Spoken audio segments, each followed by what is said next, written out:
falta aqui agora mostrar quais são os objetivos próximos do Partido Socialista. É verdade que António Costa está a guardar isso para mais tarde. Mas na moção de António Costa há referências ao que deve ser o futuro, nomeadamente a questão demográfica, a questão das alterações climáticas, a questão digital. Essas questões estão lá no texto. Essas são questões estruturais e eu diria que António Costa está a guardar aquilo que serão propostas mais até de programa de governo para o próximo ano, o que é natural, tendo em conta que as legislativas são daqui a um ano, natural exatamente por causa desse calendário, mas natural também por uma outra razão que me parece importante. Por muito que António Costa diga que o PS está no sítio onde sempre esteve e vai continuar a estar onde sempre esteve, a verdade é que se nota em algumas declarações de militantes socialistas alguma dúvida sobre o que é que será este Partido Socialista no momento em que tiver que governar numa eventual maioria relativa na próxima legislatura.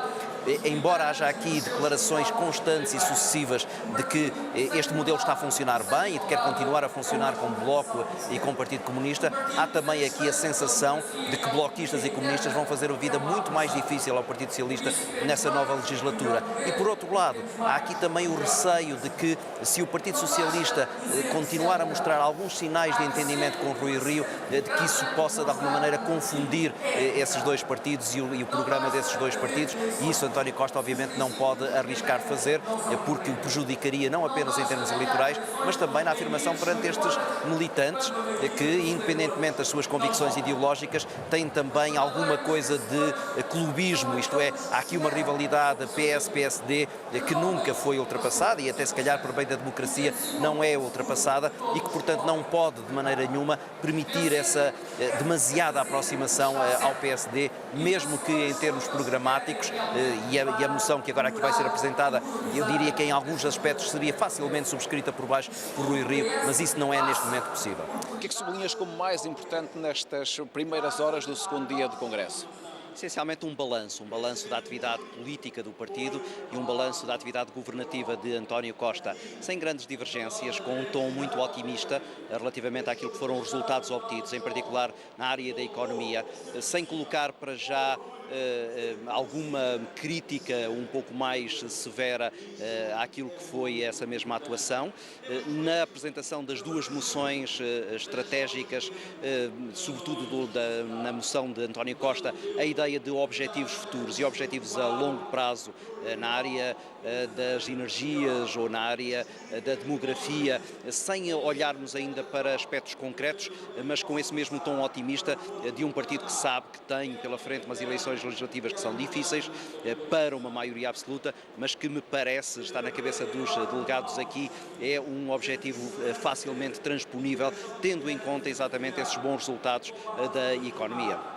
Há pouco ouvíamos, não ainda aqui dirigindo-se aos congressistas, mas falando com jornalistas, duas vozes com um posicionamento ligeiramente diferente ou radicalmente diferente em alguns aspectos, o caso de Sérgio Sousa Pinto e Francisco Assis, relativamente à questão do modelo da governação. Ao fim destes 2 anos e meio, pode-se dizer que o exercício do governo, tal como aconteceu, retirou credibilidade aos argumentos destes dois homens ou não? De alguma maneira sim, de resto Francisco Assis já veio dar um pouco a mão à palmatória, dizendo que ele tinha enormes desconfianças sobre a possibilidade de Bloco de Esquerda e de Partido Comunista se adaptarem às ideias do Partido Socialista e agora reconhece que este modelo governativo, apesar de ter um prazo de validade, como ele diz, acabou por funcionar. Agora, fica aqui na mesma a suspeição relativamente àquilo que é a possibilidade deste entendimento se manter a médio e a longo prazo e é isso que de alguma maneira está fora deste palco, ou pelo menos esteve até agora fora deste palco, mas está aqui nos corredores e está nas opiniões que se vão ouvindo de militantes, uns mais desconhecidos, outros mais notáveis, que se dividem relativamente a essa matéria entre aqueles que acham que o Partido Socialista deve continuar a fazer uma aposta muito forte no entendimento com bloquistas e comunistas e aqueles que dizem que não, como Francisco Assis, tudo deve estar em aberto e os acordos que vierem a ser conseguidos devem ser pontuais, parlamentares e em função daquilo que são os valores essenciais de que o Partido Socialista não deve nunca fugir. Essas posições, neste momento, no Partido Socialista são absolutamente minoritárias? Não sei se são minoritárias. É verdade que em termos de representatividade nos órgãos do partido são. António Costa, com a sua figura tutelar e absolutamente inquestionável, não dá sequer espaço a que haja um questionamento deste modelo governativo. Eu diria que para a maior parte dos socialistas esta solução governativa tem funcionado e é uma aposta de continuação, mas é preciso não esquecer que o Partido Socialista tem um eleitorado que muitas vezes é um eleitorado volátil, que vota PS como vota PSD, e esse eleitorado um pouco mais ao centro continua com enormes desconfianças, sobretudo em relação ao momento em que algumas das opções que eram coadunáveis entre o PS e a esquerda se esgotarem, e no momento em que se tiver que fazer uma grande discussão sobre aspectos mais estruturais, nomeadamente aqueles que dizem respeito à posição de Portugal na Europa. Estamos agora aqui a ouvir Carlos Zorrinho, e essa ideia da Europa, que é pouco simpática para bloquistas e comunistas, para esse eleitorado e para esses delegados mais ao centro, pode ser difícil de... Mas a verdade é que, apesar das divergências de visão e de pontos de vista entre o PS e o PCP e o Bloco de Esquerda sobre a Europa, e essa é, aliás, uma das questões em que mais se dividem, na verdade isso não foi nenhum obstáculo nos últimos 2 anos, do meu ponto de vista. Não te parece? O Bloco de Esquerda e o PCP, na verdade, aceitaram que têm uma divergência profunda e inultrapassável com o Partido Socialista e, portanto,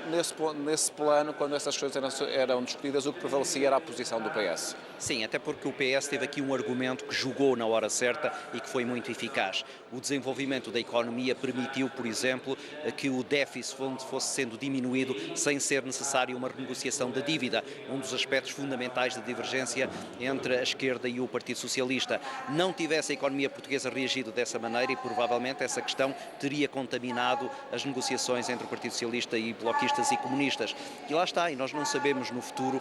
de que maneira é que essas questões não voltarão a estar em cima da mesa. Não é por acaso que o Partido Comunista já disse que não voltará a assinar nenhum papel com o Partido Socialista, porque aquilo que tu disseste, e é completamente verdade,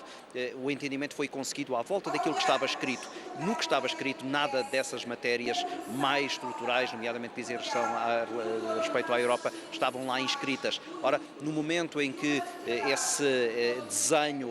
desaparecer de cima da mesa, essas questões poderão muito mais facilmente ser colocadas em cima da mesa. Em particular e até já nos próximos meses, que são meses de combate eleitoral, em que certamente o Bloco de Esquerda e o Partido Comunista começarão a fazer notar as suas divergências, e elas estão muito no que diz respeito àquilo que é o papel do euro, àquilo que é o papel da União Europeia, e também questões que, já se percebeu, dividem alguns dos delegados. Ouvimos há pouco um sindicalista a dizer que vem aqui pedir aumento já no próximo ano, uma matéria relativamente à qual António Costa está muito pouco sensível. Aliás, António Costa e o Ministro das Finanças disseram que não havia dinheiro para aumentos salariais no próximo ano, e tendo em conta, sobretudo, que já houve o descongelamento das carreiras e com isso os funcionários públicos tiveram um aumento do seu próprio rendimento. Mas, de qualquer maneira, é uma questão que vai, sobretudo, dividir já no próximo Orçamento do Estado. Mas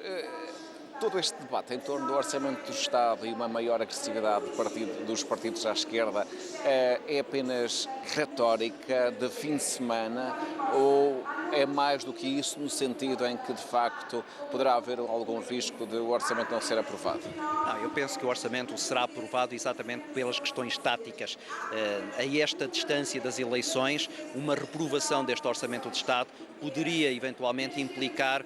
uma dissolução da Assembleia da República. António Costa já deixou essa ameaça muito clara. Não há orçamento de Estado, não há governo. E nem o Bloco de Esquerda nem o Partido Comunista se podem dar ao luxo de serem os autores de uma crise política. Todos perdiam, não é? Todos ficariam a perder, até o próprio PSD, e Rui Rio já disse de forma muito clara, não está interessado em que haja essas eleições antecipadas e, portanto, eu penso que, sobretudo até debaixo da tutela de Marcelo Rebelo de Sousa, que é aqui um jogador importante em todo este cenário, todos segurarão este Orçamento de Estado. Agora, as feridas que poderiam ser abertas, nomeadamente por essas questões económicas, vão certamente vir à tona nos próximos meses, nesses tais meses de discussão de planos de governo para as próximas eleições legislativas.